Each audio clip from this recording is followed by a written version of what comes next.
So this is Felix. He's 8 years old. Say hi. Hi. He's got an undiagnosed progressive neurological condition, which presents itself in many ways. He's not able to walk or crawl. He has epilepsy that's emerged over time, which is still changing constantly. He has focal seizures. He has focal seizures with aura. He has a temporary paralysis that comes on one side with the seizures.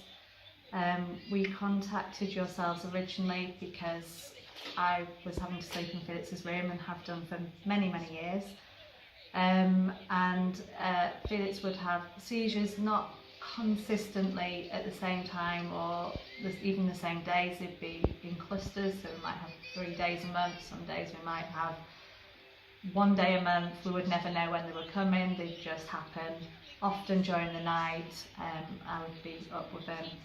I was sleeping in the same single bed with him for a very long time, so not a lot of sleep happening at all.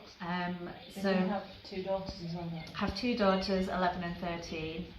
So as a family, it impacted us greatly. My husband was having to sort the girls out constantly, but they needed me as a mum. I wasn't able to give them that time at all. And Felix goes to bed at 8 o'clock, so my evening would end at 8 o'clock. So not great for a marriage really, and social life and everything else that comes with it. But most importantly, we weren't able to help the girls with the homework, and it just impacted on us all. So the changes we've seen in Felix, we contacted yourselves, and at first we were given a monitor, which worked great for the early part of the evening, but obviously still the same problems. That's the audio visual monitor, isn't Yes, it? yeah. We also don't have a very good Wi-Fi signal in the end of the house that Felix was in, so sometimes the camera would stick and we wouldn't know, so we couldn't really rely on it. It's been great for when we're out of the house and we've been staying away, but certainly we couldn't rely on it 24/7 in this house because we live in a bungalow, which is long. So we contacted yourselves again, and we were offered the Alert-iT watch, which we've been using now for quite a few months and has been working fantastically. So I think you were the first one that we provided in York. Yes. So, so you were on that. Felix is our guinea pig. If you don't mind being called a guinea pig, Felix. Do you mind being called a guinea pig? You're hungry now? Well, in a few minutes I'll get you something to eat. Is that okay? So you have a watch like Daddy's, don't you? Felix, can you tell us about your watch? Do you like wearing your watch? What colour is it? Is it green? Yeah. Yeah. And where do you wear it? Where do you wear it on your arm? It's your favourite colour. And where do you wear it? Yeah. You wear it there. Mummy puts it on here and I just push it all the way up to here, don't I? And you wear it like a superhero watch. And we put it on at bedtime, and that means it's time to go to sleep. It's time to go to sleep. I'm not very old. No, I'm not wake up. Definitely not wake up. So we put it on Felix at night. We scan it and we're able to check his heart rate.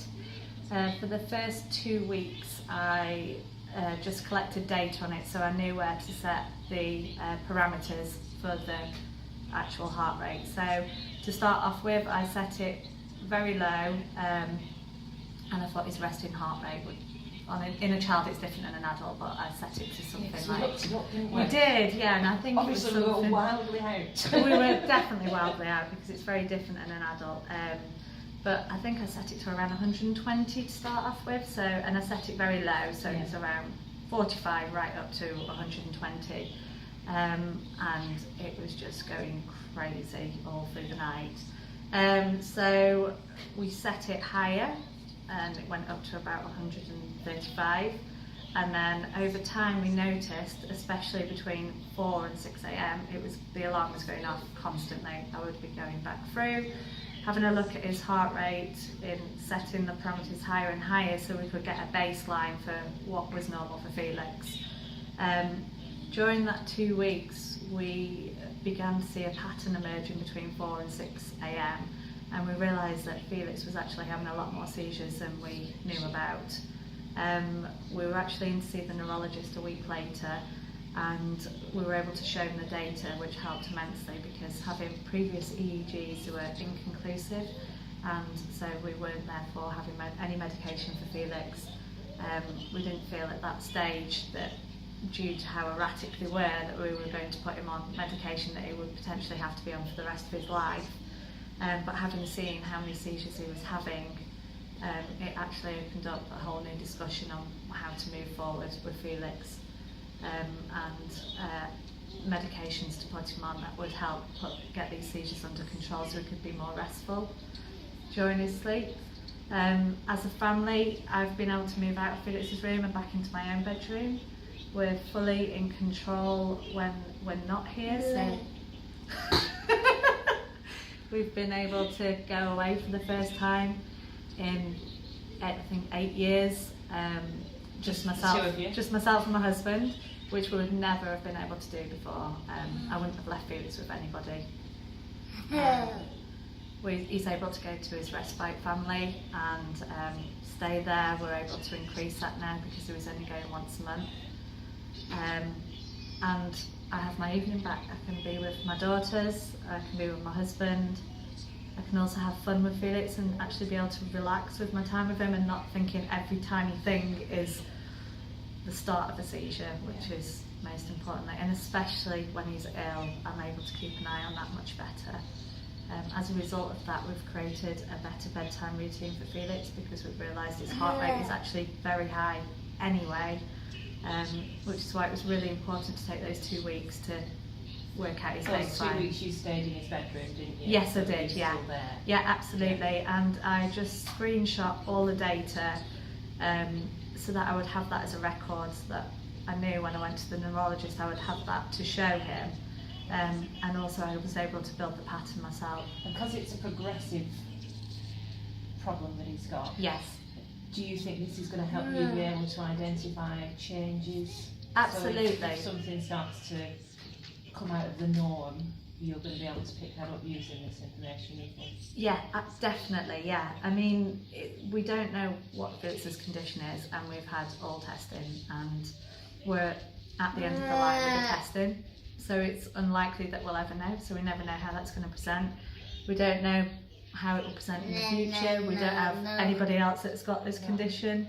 Filex is unique so far with whatever condition he's got.